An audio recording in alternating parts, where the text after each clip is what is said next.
So if I said to you, we're in it together, what would you say? Are you doing your part to help the environment? Well, actually, as a matter of fact, global governance and corporate giants are being asked to revolutionize our energy production and environmental standards. Why? To save the planet, of course.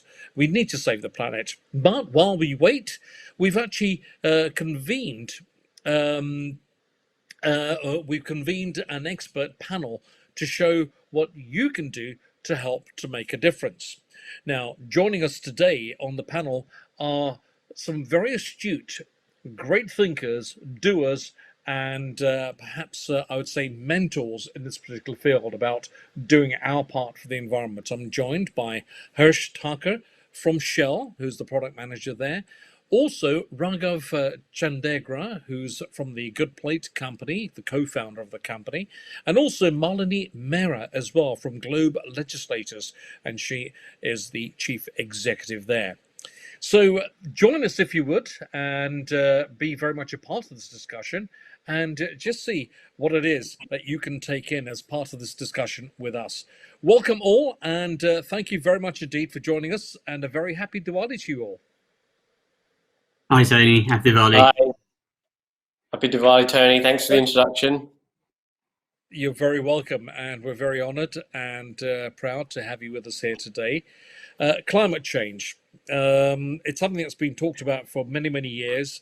And my first question to you guys is, will there ever be any change? I'm happy to go first. So yeah, you've got to say yes, absolutely. I mean, we've got to be optimistic, and I think we've collectively, I mean, you know, the UK, but as a society globally, we've made some massive shifts over the last couple of years and decades to move in the right direction. I think, you know, the last 4 years in particular, we've seen bumps in the road, you know, with global politics going the way it has. But also with COVID this year, I think it's in a way it's helped our fight, which we can go into in a little more detail later. But yeah, I remain optimistic. I think there's a special message that we perhaps need to acknowledge and share here today, guys. Malini will join us in just a few moments' time from now. And I think the message really ought to be not only to the Indian diaspora in this country, but also internationally as well. And what I wanted to, the pitch that I wanted to make with you guys here today is this. Is it something that's just confined to the Western world? Or should other climates, countries, people, environments also look at climate change in a serious way as well? Raghav. So this is 100% a global effort. The moment we isolate ourselves as a country and think that it's our problem, or we think that it's another country's problem, that's the moment we run into issues, because global warming, the effects of global warming is going to be to every person in the world. Like, there's no one who's going to be able to escape that. So Yep. It isn't just the Indian diaspora. It's certainly a global effort. And there is definitely things, going back to the original question, there's definitely things we can all individually do to impact what happens on a global scale. Now, certainly governments and the big corporations have a big effect, but they both sort of work together, because without the awareness that we can create now, the governments and the corporates won't really push for change, and vice versa. Without the government making those policies and introducing things, for example, a good example is plastic bags. 2015 increased the cost of a plastic bag by 5p, and now there's a 95% reduction in plastic bags, which is a huge amount. Just 5p. We think, how many times do you go to a supermarket and just carry everything because you don't want to buy that extra bag? And the benefit is that the UK marine experts have actually seen a reduction in plastic bags on the coastline. So it shows that relationship between how individuals can act to ultimately how it affects the environment. Hirsch, you are representing Shell, and you are a product manager at Shell. We've seen many different companies and corporates adopt various lifestyles in terms of environmental change. What is Shell doing to acknowledge this, and what changes have they made? Yeah, I mean, look, Shell, like every other, and I say every other company, but majority of the energy companies in the world today have to respond to, as Raghav said, to consumer demand, right? And I think Shell is doing the same thing.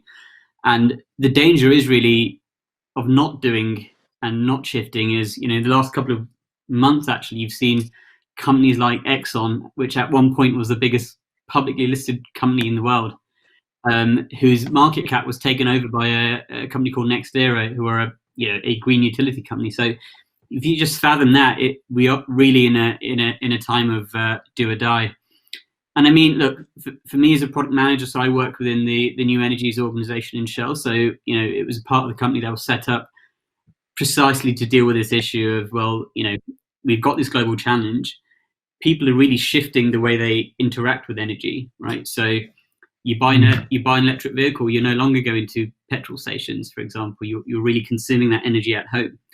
So then you really look at that 360 across, we call the energy supply chain, but actually for an individual, it becomes really exciting. And for companies like Shell, and it's not only just Shell, but a lot of other companies as well, it provides a lot of opportunity. So, give you an example. Today, I drive my dad's Golf. It's parked up outside, and I go to the petrol station. It's going to cost me £40 to fill it up, and it's diesel, and you can just imagine that supply chain of diesel that takes you right to the probably the North Sea where you've extracted it from. Now I take my mum's electric vehicle that we've got parked in the driveway at Renault Zoe. Actually, that never visits the petrol station. It consumes the energy from my house, which is powered by renewable energy, which actually comes from a wind farm somewhere. And so the way you interact with energy and that impact on the end-to-end supply chain, I think it's dramatically changing. And companies like Shell are obviously have a vested interest here now. So as a consumer, you're no longer just winning people at the forecourt. Actually, you really want to impact how we interact with energy at home and also on the go. So I think it's a super exciting time to work in the energy space, but also for big companies like Shell, but also small incumbents that we see a lot more coming into the market today. It provides a really exciting market, I think, as well. An open question to both, and I'm going to throw this open question. Why should we be looking at environmental change and doing things for the environment? Why do we need to do that? Here we are, a very successful nation. Here we are, the Indian diaspora, living, consuming goods, driving cars, whether you're a boy racer in a Golf or whichever vehicle you happen to drive. Why should we adapt to change? Why do we need to do it, gentlemen? So let me go first, Raghav, on this. So I think we a lot of the times look at it from the negative angle, right? So we need to change because we're having an impact on the environment, hence we need to change. That's the obvious answer.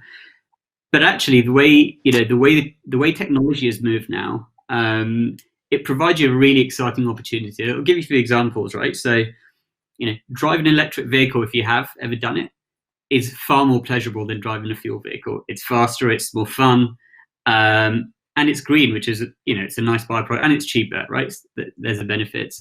Another one, switching your energy supply to green energy from what you used to have, which was traditional, home energy. Actually, you can use more, so it doesn't need to impact your lifestyle.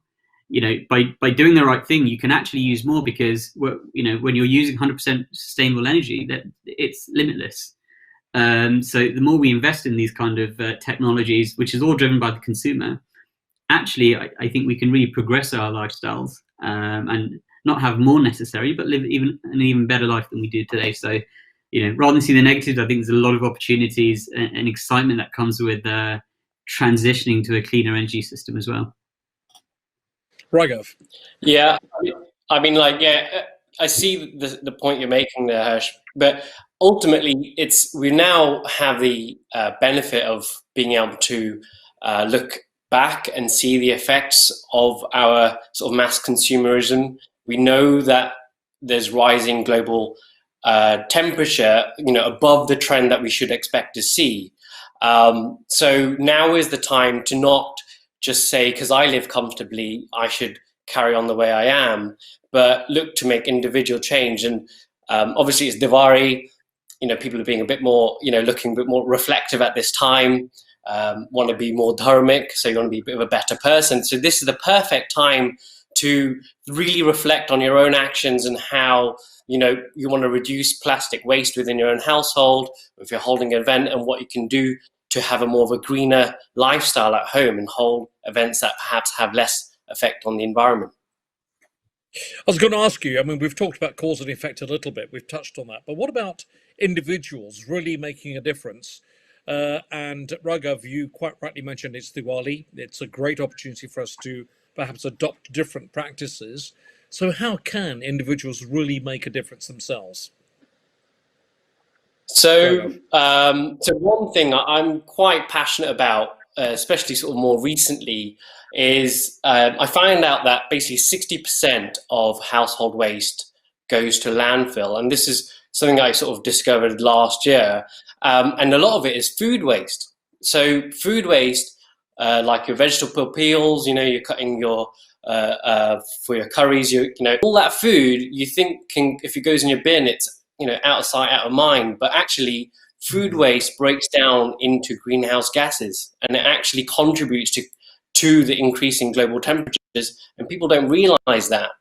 So there are two ways that I think individuals, everyone can tonight make an improvement there. One is reduce. So actually 20 million slices of bread is thrown away every day in the UK. That's a lot of food waste, if you can imagine. If you just fathom, not even thinking about the distribution issues there, the fact that people actually need food, are going hungry, that amount of food is thrown away every day, and that contributes. So at the very beginning, if you can sort of think consciously about how much you need at home and reduce that waste, you'd be already on the right step.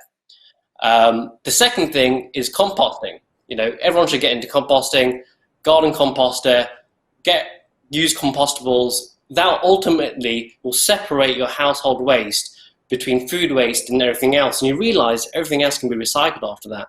So a few of these two simple steps you can do at home will definitely reduce the amount of waste your household will put towards landfill. So if you have just joined us, dear viewers and listeners, you are very much a part of this very special platform, India Inc., iGlobal Diwali Fest and Awards 2020. And right now I'm talking to two very astute gentlemen. Hopefully we'll be joined by Malini very soon. And we're talking about global governance and corporate giants being asked to revolutionize our energy production and environmental standards to save the planet that we live in.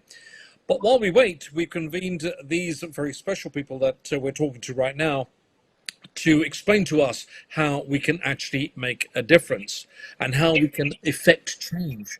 So what climate and environmentally conscious, what can people consciously do climate-wise, environmentally-wise, other than what you've already told us, both Raghav and Harsh, that we need to make a conscious effort. We are, of course, in this very special time. Hello, Malini. Welcome to the discussion. Thank you for joining us. Hello, hi there. Good morning, good afternoon, whichever time zone you're listening in. We were just talking about making a difference environmentally and climate change and what people can do to action that and be very much a part of.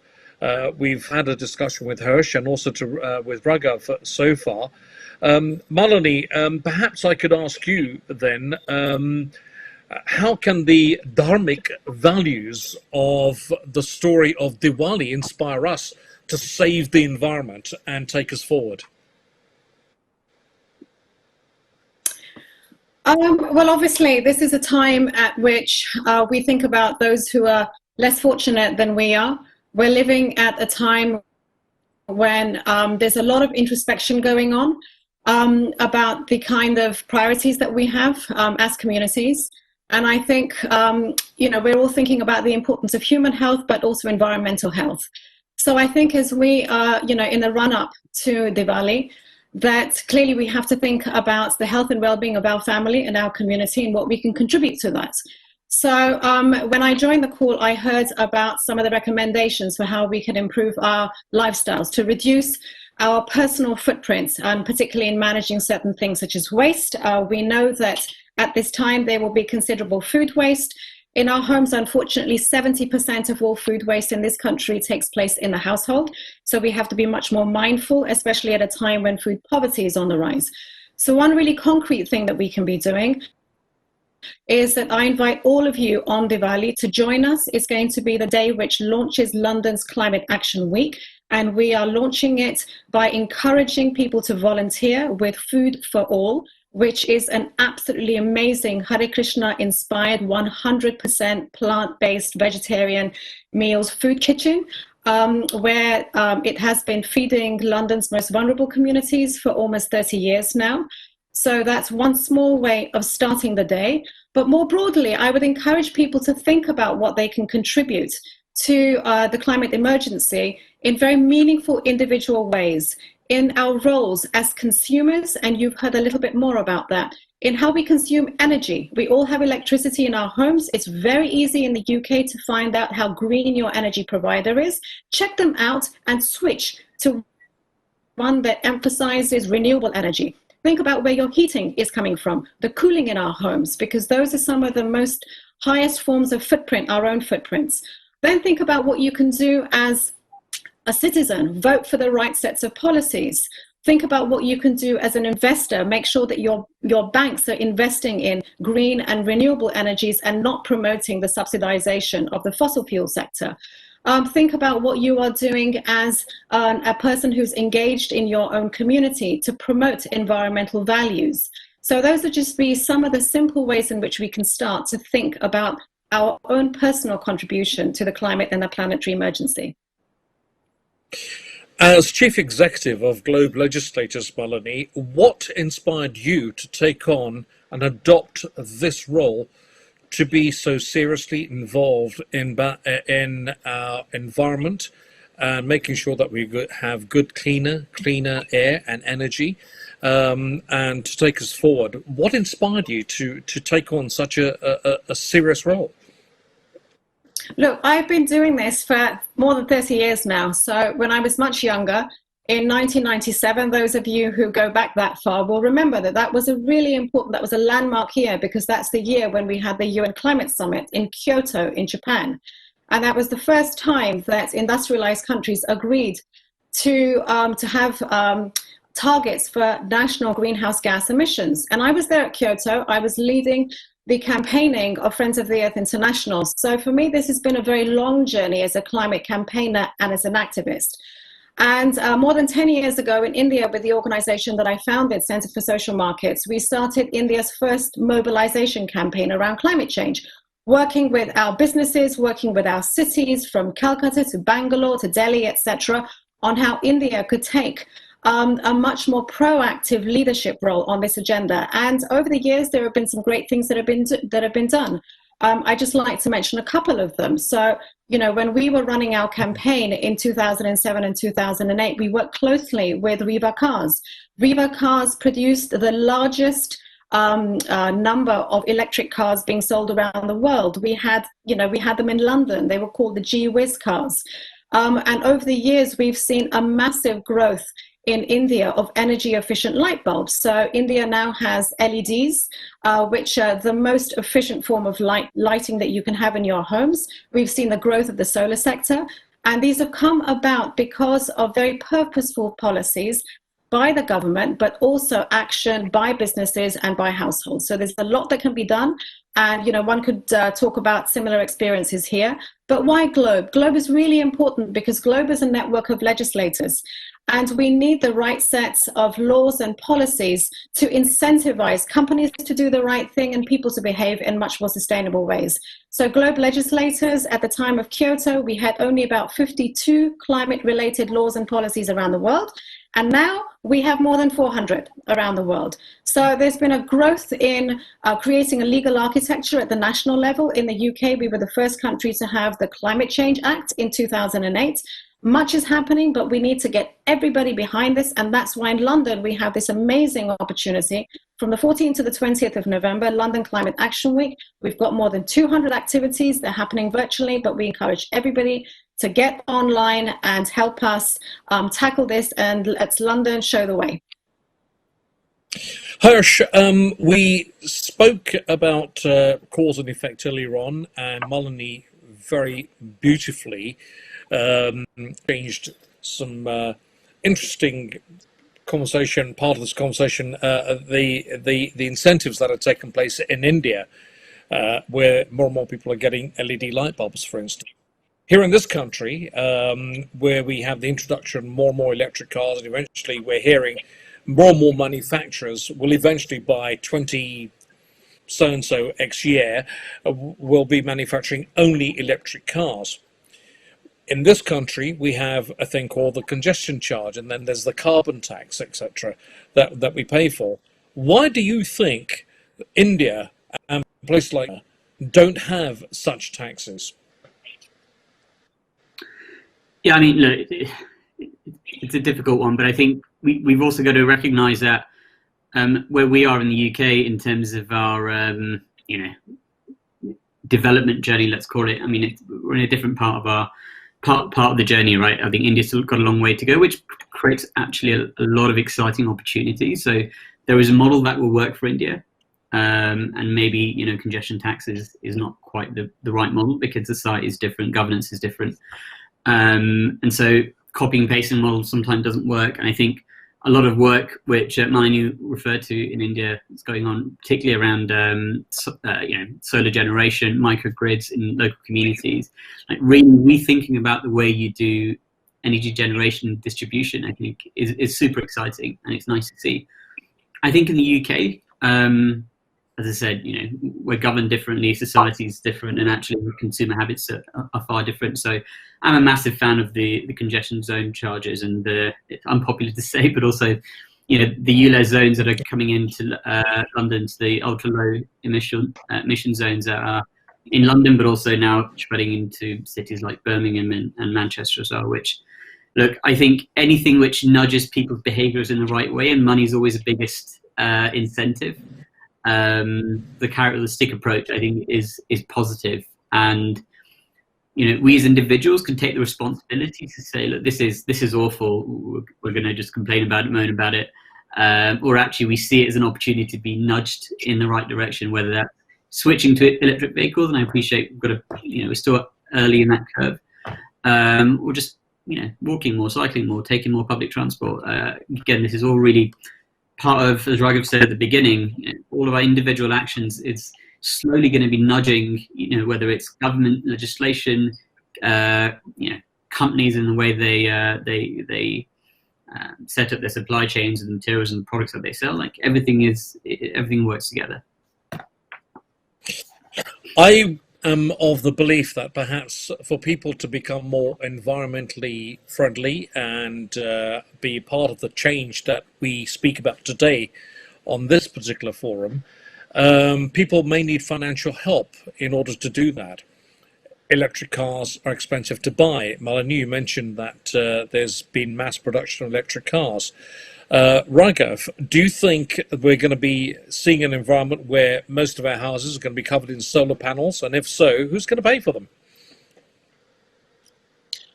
Right. So, I mean, obviously, this is definitely where we're going to need policy and government to create schemes to help, to help, for example, the solar panels to be more affordable. There was a scheme many years ago. So I think in terms of when it boils down to cost, yes, it's up to latest technology to help reduce the cost and make things more efficient. But certainly here, I think there is a responsibility on both parts. It's the individual of making those choices, and certainly governments and corporates are on doing their bit to make things, more accessible. For the benefit of our viewers and listeners right now, you are watching India Inc. iGlobal Diwali Fest and Awards 2020. as we bring you this very, very special event, and we do it live for you. And remember, iGlobal is the voice of global Indians, where the Indian diaspora gets seen and heard.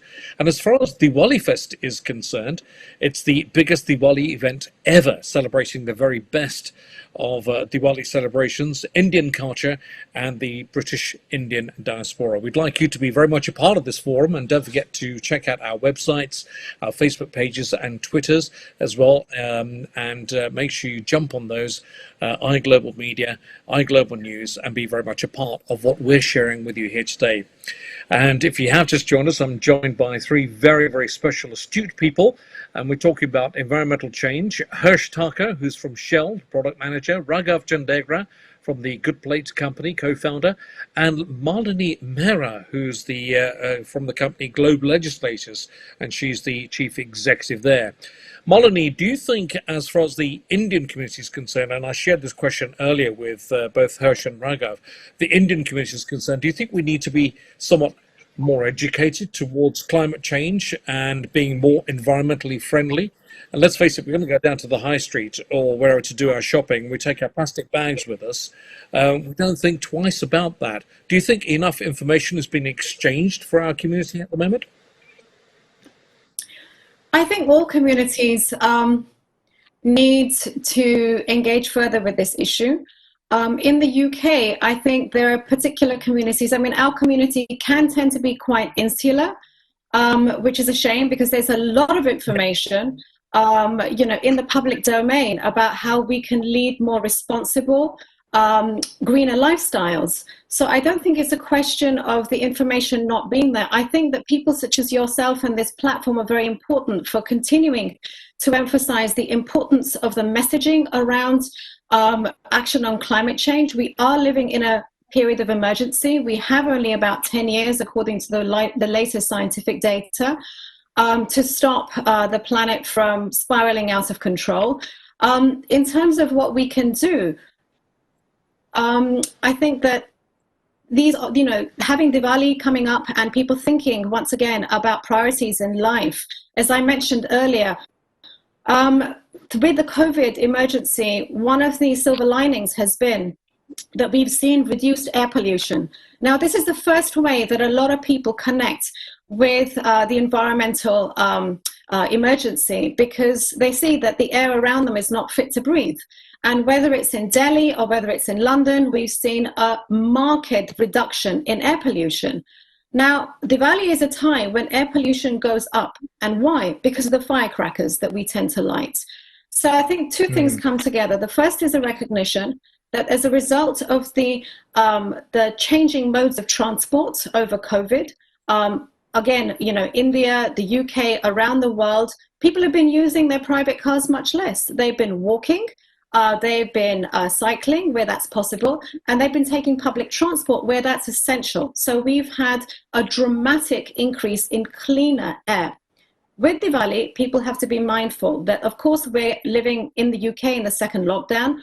We're not all going to be able to light our patakas. But we know that sulfur-based fireworks increase air pollution, and in particular add the smoke and the smog. So I would encourage everybody to adopt greener fireworks. They are available on the market. This is particularly important for India, which every year there are 400,000 Indians who die due to air pollution-related complications. And after Diwali, the next day, our cities become effective gas chambers. So we've got to stop that. We've got to be more mindful about how we celebrate these important religious and cultural events. And going back to a point that was discussed earlier about the importance of policy making, such as the congestion charge. In London, we are very lucky.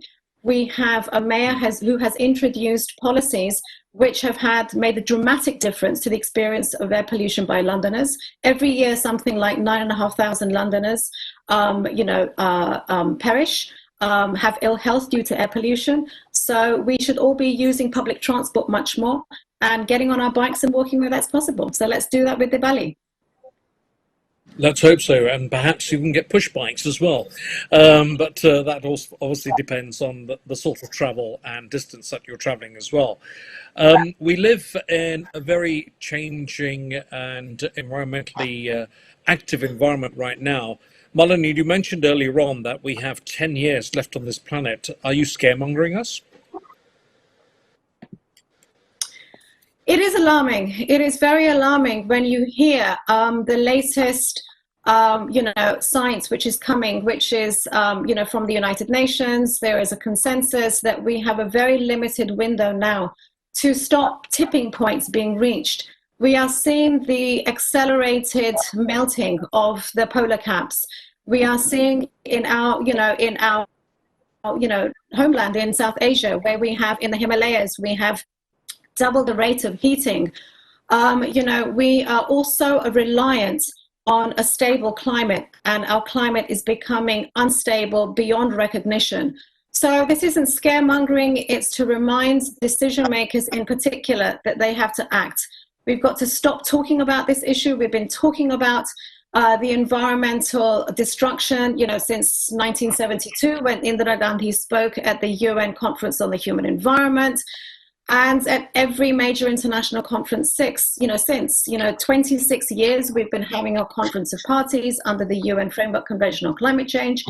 And the reason that we're seeing Greta Thunberg have such a phenomenal impact on young people around the world is because there's a feeling amongst young people that politicians have lied to them, that they have not done enough for them, and that this generation of young people are seeing a future which is far bleaker than their parents experienced, and they are fed up of it, and that's why they have been screaming and shouting in the streets, and they will be voting as soon as they can to vote those people in who are promising them that they will take action on climate change. Harsh Thakur from Shell, what is your message as we close this discussion here today to people who are watching and consuming this very platform that we're on right now? What is your message to them? Yeah, look, for me, I think also just to add to Malini's point, I think now is really, really the time for action. We have indeed been speaking about it for a long time, and it's important that we do continue to discuss it and speak about it, because there's a lot of people we still need to bring on board. But our individual actions do make an impact, whether we see it immediately or we see it further downstream. So, my take of action is let's use Diwali this year as an opportunity to start making even those small changes, because we'll make the change, somebody else will see it, and it has a knock-on impact, which you don't immediately see. So it's a positive message, and happy Diwali. Thank you. Raghav Chandagrafi, Good Plate Company. In your opinion, how do we move forward to this, and what's your message to people in the community who are watching this with us today? Yeah, so really, like we've said before with Malini and Harsh, Diwali is that time of reflection. It's that time we become a little bit more spiritual. And there was this notion, there's always this story of spring cleaning, that you're doing the cleaning around the house around Diwali time, and that's all well and good, because but we need to see our home as beyond the four walls of our actual house. The moment we can see the earth and our environment and our community as our home, and we equally see that as a place to keep clean, that's the message you should now think about during Diwali time, is that it isn't just to keep a clean mind, body, and just our home we actually physically live in. Think about beyond that, and think about the community as a whole, especially with the sort of Hindu tradition. The idea of nature and the way you live your life were never two separate entities. There was always this constant relationship between beings and nature. There was never that divide.